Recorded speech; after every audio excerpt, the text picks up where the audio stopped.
Kita tuh terlalu fokus dengan fenomena Kang Deddy Mulyadi dan Menkyu Purbaya ya kawan-kawan. Sampai-sampai ada berita di sini dari Tribun Jabar, belasan pengedar narkoba di Majalengka diciduk beroperasi pakai modus tempel dan COD. Dipublikasikan Jumat 24 Oktober 2025 pukul 11.42 WIB. Penulis admin Mugni Mubarak, editor Sally Andina Miranti. Saya bacakan ya. Wah, ini berarti kalau di Majalengka itu termasuk wilayah Kang Deddy Mulyadi juga. Ya, Jabar itu tanah kelahiran Menkyu Purbaya juga kawan-kawan. Ya, kita jangan sampai terlalu fokus lah dengan selisih Menkyu Purbaya dan Yudi Sadewa kawan-kawannya. Ya itu meskipun panas, itu yang manas-manasin pasti media itu kayaknya sih ya. Saya bacakan. Satuan Reserse Narkoba Polres Majalengka berhasil mengungkap 11 kasus tindak pidana narkotika dan obat-obatan terlarang sepanjang September hingga Oktober 2025. Dari 11 kasus itu ada 11 orang yang jadi tersangka dan merupakan pengedar yang ditangkap dari berbagai wilayah di Kabupaten Majalengka. Kapolres Majalengka AKBP Willy Andrian mengatakan pengungkapan tersebut merupakan hasil kerja keras tim Satres Narkoba dalam memberantas peredaran narkoba di wilayah hukum Polres Majalengka. Selama September hingga Oktober, kami mengungkap 11 kasus dengan 11 tersangka. Barang bukti yang disita berupa sabu, tembakau sintetis, psikotropika, serta obat keras terbatas. Yang ditangkap pengedar semua, kata Willy di Mapolres Majalengka, Kecamatan Majalengka, Jumat 24 Oktober 2025. Menurutnya, pihak menyita barang bukti berupa sabu sebesar 61,58 gram, tembakau sintetis sebesar 6,4872 gram, 11 butir psikotropika, serta 669 butir obat keras terbatas berbagai jenis, diantaranya tramadol 566 butir dan Pendil 103 butir. Kapolres menegaskan Polres Majalengka berkomitmen untuk terus memberantas peredaran narkoba hingga ke akar-akarnya. Wah, komitmen. Kami akan terus menindak tegas pelaku penyalahgunaan narkoba di wilayah Majalengka. Kami juga mengimbau masyarakat untuk berperan aktif dalam memberikan informasi agar Majalengka terbebas dari narkoba, tegas AKBP Willy Andrian. Ya kalau bukan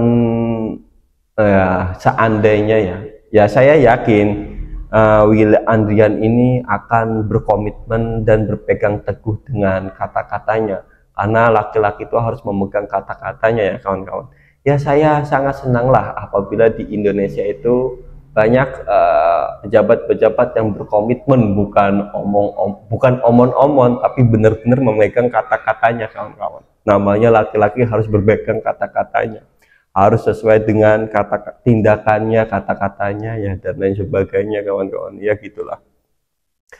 Willy menyebut modus operandi para pelaku dilakukan dengan dua cara, yaitu sistem tempel peta dan transaksi langsung atau cash on deliver COD. Para tersangka kami amankan dari beberapa kecamatan, yakni Majalengka, Lemah Sugih, Jatiwangi, dan Sumberjaya. Imbuh Willy.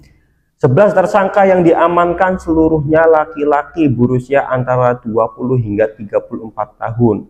Mereka diantaranya Asep Saiful Milah alias Datuk, umur 34 tahun. Erik Cahya Juniawan, umur 32 tahun. Asep Rizky Rudiansa, umur 24 tahun. Yogi Abdul Rahman, umur 24 tahun. Heri Ramadan, umur 23 tahun. Rino Sutrisno, umur 34 tahun. Bimo Nugroho, umur 22 tahun. Lalan Sukmana, umur 24 tahun. K. Gusnaevi, 24 tahun. Dan Robi Rizky Putra, 30 tahun. Para tersangka dijerat dengan Undang-Undang Nomor 35 Tahun 2009 tentang narkotika, Undang-Undang Nomor 5 Tahun 1997 tentang psikotropika, serta Undang-Undang Nomor 17 Tahun 2023 tentang kesehatan. Ancaman hukuman berkisar antara 4 hingga 12 tahun penjara. Assalamualaikum, sampurasun, wilujeng enjing wargi Jabar dan seluruh warganet dimanapun berada.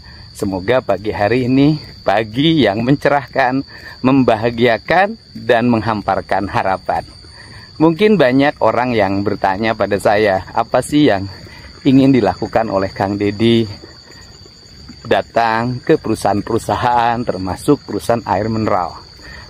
Kemudian juga apa sih yang ingin dilakukan sehingga sangat tegas dengan urusan pertambangan, urusan mobil-mobil dengan muatan dan tonase yang melebihi kapasitas. Ada hal yang perlu disampaikan oleh saya. Yang pertama adalah saya ingin bahwa negara ini, provinsi ini, kabupaten ini, kecamatan dan desa ini punya keseimbangan. Keseimbangannya adalah manakala ada perusahaan air mineral di situ, maka rakyat di situ harus memiliki kecukupan air. Rakyatnya harus bisa bekerja, jalannya harus bagus. Para petaninya tidak boleh kekurangan air dalam setiap waktu agar tumbuhnya industri membangun rasa kesejahteraan bagi lingkungan. Bukan sebaliknya, industri bertentangan dengan kepentingan warga di sekitarnya. Kalau ada pabrik, maka pabriknya harus memberikan rasa nyaman bagi lingkungannya. Warganya harus bekerja, lahir anak-anak dengan pendidikan yang baik, sehingga mereka bisa menjadi kelas menengah, jadi manajer di perusahaan-perusahaan, jadi dirut dari perusahaan-perusahaan, jadi direktur. Ini yang saya inginkan. Dengan apa? Dengan pendidikan. Pendidikan dari mana? Didapat dari pajak perusahaan, sehingga anak-anak yang punya kualitas bisa sekolah gratis sampai perguruan tinggi. Kemudian infrastrukturnya harus baik, rakyatnya harus punya kecukupan gizi, protein, nutrisi, rumah-rumah di sekitarnya harus baik.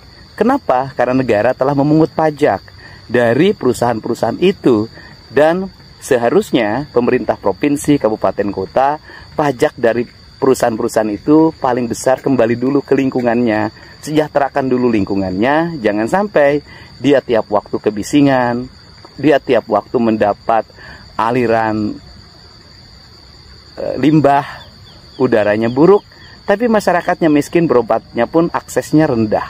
Ini yang saya inginkan. Dan kemudian juga infrastruktur jalan dibangun. Tetapi pembangunan infrastruktur jalan, kalau mobil yang melewati batas tonase yang ditentukan, maka jalannya cepat rusak. Kalau jalannya cepat rusak, maka akibatnya adalah pembangunan balik lagi ke jalan. Sehingga kita tidak punya kesempatan untuk melakukan investasi sumber daya manusia yang lebih besar ke depan. Tidak punya kesempatan untuk menyimpan demi masa depan. Yang berikutnya adalah kualitas pembangunan. Irigasi harus baik, berumur panjang. Jalan harus baik, berumur panjang. Caranya apa? Para kontraktornya mengerjakan jalan sesuai dengan apa yang menjadi ketentuan. RAB-nya seperti apa, perencanaan kerjanya seperti apa, dulu waktu nawar di tendernya seperti apa. Kemudian pekerjanya harus dibayar dengan baik. Tidak boleh ada pemotongan, pengurangan dari upah yang ditetapkan dalam ketentuan perencanaan kerja dalam sebuah proses pembangunan. Sehingga berkeadilan. Tidak boleh ada penumpukan keuangan hanya pada satu kelompok, satu golongan.